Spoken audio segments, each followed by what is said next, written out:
Hello everyone, இன்னைக்கு வீடியோல நம்ம என்ன பார்க்க போறோம் அப்படின்னா, நீங்க உங்க வெப்சைட்ல ஒரு பிரீமியமான கண்டென்ட் ஆட் பண்ணிருக்கீங்க, இல்லைன்னா ஏதோ ஒரு பேஜ்ல ஒரு பர்டிகுலர் யூசர் ரோலுக்கு மட்டும் காமிக்கக்கூடிய கண்டென்ட் ஆட் பண்ணிருக்கீங்க அப்படின்னா, அதை வந்து அந்த யூசர் ரோலுக்கு மட்டும் நம்ம ரெஸ்ட்ரிக்ட் பண்ணணும் அப்படின்னு நினைச்சீங்கன்னா இந்த வீடியோ உங்களுக்கு தான். இந்த வீடியோல எப்படி ஒரு பர்டிகுலர் பேஜ் இல்லைன்னா போஸ்ட்டை யூசர் ரோல் பேஸ் பண்ணி நமக்கு ரெஸ்ட்ரிக்ட் பண்ணலாம் அப்படின்னு சொல்லிட்டு பார்க்கலாம். இதுக்கு நம்ம யூஸ் பண்ண போற பிளகின் பாத்தீங்கன்னா கண்டென்ட் கண்ட்ரோல் அப்படிங்கிற ஒரு பிளகின். இது வந்து ஃப்ரீ பிளகின் அண்ட் லைட் வெயிட்டா இருக்கக்கூடிய பிளகின். இதுல வந்து நீங்க யூசர் ரோல் பேஸ் பண்ணியும் ரெஸ்ட்ரிக்ட் பண்ண முடியும். தென் ஸ்பெசிபிக் போஸ்ட் பேஜை மட்டும் ரெஸ்ட்ரிக்ட் பண்ண முடியும். ஸ்பெசிபிக் பேஜஸ் மட்டும் ரெஸ்ட்ரிக்ட் பண்ண முடியும். இந்த மாதிரி நிறைய ஆப்ஷன்ஸ் நம்மளுக்கு அதுல இருக்கு. எப்படி ரெஸ்ட்ரிக்ட் பண்ணலாம்னு சொல்லி நம்ம இப்ப பார்க்கலாம் வாங்க. உங்களோட WordPress டேஷ்போர்ட் லாகின் பண்ணிட்டு பிளகின்ஸ்குள்ள வந்துட்டு ஆட் பிளகின் அப்படிங்கறத கிளிக் பண்ணுங்க. சர்ச் பிளகின்ஸ்ல கண்டென்ட் கண்ட்ரோல் அப்படின்னு சொல்லி சர்ச் பண்ணுங்க. இந்த இடத்துல பாத்தீங்கன்னா உங்களுக்கு ஒரு பிளகின் வந்திருக்கும் கண்டென்ட் கண்ட்ரோல் அப்படின்னு சொல்லி. இதை வந்து இன்ஸ்டால் பண்ணி ஆக்டிவேட் பண்ணிக்கோங்க. ஆக்டிவேட் ஆனதுக்கு அப்புறம் இதோட செட்டிங் ஆப்ஷன் எங்க இருக்குன்னு பாத்தீங்கன்னா செட்டிங்ஸ்ல கண்டென்ட் கண்ட்ரோல் இருக்கும். இதை வந்து கிளிக் பண்ணிக்கோங்க. இப்ப நம்மளுக்கு வந்து எந்த ரெஸ்ட்ரிக்ஷனுமே ஆட் பண்ணல.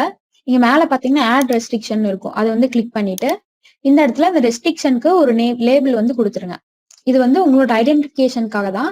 ஏன்னா நம்ம நிறைய ரெஸ்ட்ரிக்ஷன் ஆட் பண்ணும்போது எந்த ரெஸ்ட்ரிக்ஷன் எதுக்கு யூஸ் பண்ணிருக்கோம்னு தெரியாது. அதனால ஃபார் எக்ஸாம்பிளுக்கு பாத்தீங்கன்னா அது லாகின் யூசர்ஸ்க்கு மட்டும் காமிக்கணும் அப்படின்னு நினைச்சீங்கன்னா இதுல வந்து லாகின் யூசர்ஸ் அப்படின்னு சொல்லி நீங்க போட்டுக்கோங்க. இப்போ வந்து இதுல who can see this content அப்படின்னு கேக்குறாங்க.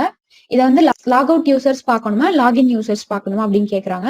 இப்போ நம்ம இருக்கக்கூடிய கண்டென்ட் லாகின் யூசர்ஸ்க்கு மட்டும் காமிக்கணும் அப்படின்னு நினைச்சீங்கன்னா இது லாகின் யூசர்ஸ் அப்படிங்கிறத செலக்ட் பண்ணிட்டு இங்க பாத்தீங்கன்னா யூசர் ரோல்னு இருக்கும்.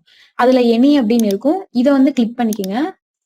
இதுல வந்துட்டு நீங்க மேட்சிங் அப்படின்னு சொல்லி கொடுத்தீங்கன்னா அந்த யூசர் ரோல் வந்துட்டு நீங்க யாரெல்லாம் செலக்ட் பண்றீங்களோ அவங்களுக்கு மட்டும்தான் காமிக்கும். இதுவே எக்ஸ்க்ளூடிங் அப்படின்னு கொடுத்தீங்க அப்படின்னா நீங்க யாரை செலக்ட் பண்றீங்களோ அவங்களுக்கு வந்து காமிக்காது. எனி அப்படின்னு கொடுத்தீங்கன்னா எல்லா லாகின் யூசர்ஸ்க்குமே காமிக்கும். அப்போ நீங்க பர்டிகுலரா ஒரு யூசர் ரோல் பேஸ் பண்ணி ரெஸ்ட்ரிக்ட் பண்ணணும்னு நினைச்சீங்கன்னா மேட்சிங் அப்படிங்கறத கிளிக் பண்ணிட்டு இப்போ வந்து இது ஒரு அட்மினுக்கு தென் வந்துட்டு லிஸ்டிங் மேனேஜருக்கு ஆத்தருக்கு இவங்களுக்கு மட்டும் தான் காமிக்கணும் அப்படின்னு நினைச்சீங்கன்னா அவங்கள மட்டும் செலக்ட் பண்ணிட்டு ஆட் ரெஸ்ட்ரிக்ஷன் கொடுத்துருங்க. இன்னுமே பாத்தீங்கன்னா மேல இங்க ப்ரொடெக்ஷன் சொல்லி ஒரு ஆப்ஷன் இருக்கும். இதுக்குள்ள போய்க்குங்க.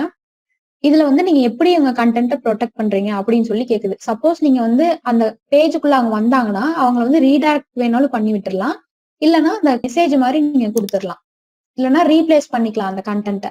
எப்படின்னா ஒரு கஸ்டம் மெசேஜ் நீங்க ஆட் பண்ணிட்டு இப்போ பாத்தீங்கன்னா ரீப்ளேஸ் கண்டென்ட் அப்படிங்கிறது கொடுத்துட்டு ரீப்ளேஸ்மெண்ட் டைப்ல கஸ்டம் மெசேஜ் நீங்க வேணாலும் ஆட் பண்ணிக்கலாம். இல்லைன்னா வேற ஏதாவது பேஜ்ல இருக்க கண்டென்ட் காமிக்கணும்னா யூஸ் எக்ஸிஸ்டிங் பேஜ் கொடுத்துட்டு அந்த பர்டிகுலர் பேஜை வந்து நீங்க இதுல வந்து செலக்ட் பண்ணிக்கலாம். இந்த மாதிரி அதே மாதிரி ரீடைரக்ட் பண்ணணும் அப்படின்னாலும் இங்க ரீடைரக்ட்னு கிளிக் பண்ணிட்டு எந்த யூஆர்எலுக்கு ரீடைரக்ட் ஆகும், ஹோம் பேஜுக்கு ரீடைரக்ட் ஆகணுமா கஸ்டம் யூஆர்எலுக்கு ரீடைரக்ட் ஆகணும் அப்படிங்கறத நீங்க செலக்ட் பண்ணிக்கலாம். தென் மேல வந்து கண்டென்ட் இருக்கும். அது கிளிக் பண்ணிக்கோங்க. இதுல வந்து நீங்க பர்டிகுலரா எந்த போஸ்ட் பேஜ் இல்ல எந்த பேஜை வந்து நீங்க ரெஸ்ட்ரிக்ட் பண்ணணும் அப்படிங்கறத ஆட் பண்ணிக்கலாம். இதுல கண்டென்ட்ல ஆட் ரூல் அப்படிங்கறத கொடுத்துட்டு கண்டென்ட் வந்து என்டையர் சைட்டுக்கும் அப்ளை ஆகணும்னு நினைச்சீங்கன்னா இந்த ஃபர்ஸ்ட் ஆப்ஷன் கிளிக் பண்ணிக்கோங்க. கண்டென்ட் இஸ் என்டையர் சைட் அப்படிங்கிறது. இல்லைன்னா கண்டென்ட் வந்துட்டு ஹோம் பேஜுக்கு மட்டும்தான் அப்ளை ஆகணும்னா கொடுத்துக்கலாம். இல்ல கண்டென்ட் ஹோம் பேஜ் தவிர மத்த பேஜுக்கு கொடுத்துக்கலாம். கண்டென்ட் வந்து பிளாக் பேஜுக்கு மட்டும் அப்ளை ஆகணும்னா கொடுத்துக்கலாம். இந்த மாதிரி உங்களுக்கு நிறைய பேஜஸ் வந்துட்டு இருக்குது. இப்ப நீங்க பர்டிகுலர் பேஜ் மட்டும் ரெஸ்ட்ரிக்ட் பண்ணணும்னு நினைச்சீங்கன்னா content is a selected page அப்படின்னு சொல்லி ஒரு ஆப்ஷன் இருக்கும்.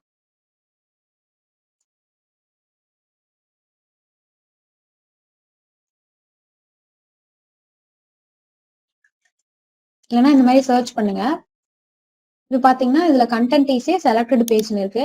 இதை வந்து கிளிக் பண்ணிட்டு நீங்க எந்த பேஜுக்குலாம் ரெஸ்ட்ரிக்ட் பண்ணணுமோ அந்த பர்டிகுலர் பேஜ் மட்டும் நீங்க இதுல வந்து செலக்ட் பண்ணிக்கலாம். ஷாப் பேஜ் இல்லைன்னா நெக்ஸ்ட் பிளாக் பேஜ். ஸோ இந்த மாதிரி எந்த பேஜ் எல்லாம் உங்களுக்கு ரெஸ்ட்ரிக்ட் ஆகணும்னு நினைக்கிறீங்களோ அது மட்டும் நீங்க கொடுத்துடலாம்.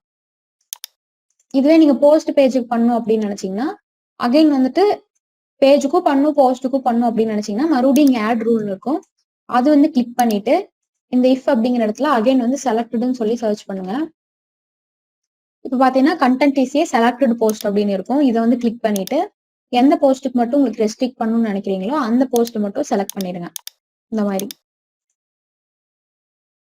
இப்போ இன்னொரு ரூல் வேணாலும் நீங்க ஆட் பண்ணிக்கலாம். இந்த மாதிரி ஆட் ரூல் அப்படிங்கறத கிளிக் பண்ணிட்டு செலக்டட்னு சர்ச் பண்ணுங்க. இப்போ வந்து இந்த பர்டிகுலர் போஸ்ட்டுக்கு மட்டும் உங்களுக்கு ரெஸ்ட்ரிக்ட் ஆக வேண்டாம் அந்த மாதிரி நினைச்சீங்கன்னா content is not a selected post அப்படிங்கறத கிளிக் பண்ணிட்டு எந்த போஸ்ட்டுக்கு ரெஸ்ட்ரிக்ட் ஆக வேண்டாம் அப்படிங்கறத கொடுத்துடலாம். இப்போ இந்த போஸ்ட்டுக்கு வந்து ரெஸ்ட்ரிக்ட் பண்ண வேண்டாம்னு நினைச்சீங்கன்னா இது வந்து செலக்ட் பண்ணிக்கோங்க. இப்படி செலக்ட் பண்ணிட்டு இங்க பாத்தீங்கன்னா ஆட் ரெஸ்ட்ரிக்ஷன் இருக்கும், இதை வந்து கொடுத்துருங்க. இப்ப பாத்தீங்கன்னா நம்மளுக்கு இது இன்னும் எனபிள் ஆகல. இந்த இடத்துல நீங்க இதை கிளிக் பண்ணிட்டீங்க அப்படின்னா உங்களுக்கு எனபிள் ஆயிரும். ஸ்டேட்டஸ்ல எனபிள் அப்படின்னு சொல்லிட்டு சேஞ்ச் ஆயிரும்.